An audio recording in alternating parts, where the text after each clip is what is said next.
How would you do on this SAT problem? Triangles ABC and DEF are congruent, where A corresponds to D and B and E are right angles. Measure of angle A is 18 degrees. What is the measure of angle F? All right, let's break this up. We've got congruent triangles, and they are right triangles if there are right angles. So let me pop two of them in here. They are the same size. That's what congruent means.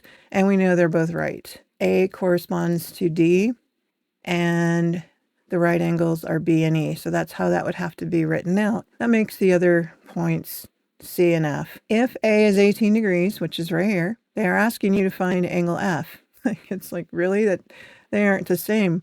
No, those are not the same. So D would be 18 degrees, but not F. In order to know what F is, you got to find C. Well, since this is 90 degrees, 18 and C must also add up to 90 degrees, because then 90 plus 90 would be 180, which is what you got to have for a triangle. So now subtract 18 from 90, and we get the correct answer of 72. Did you get that?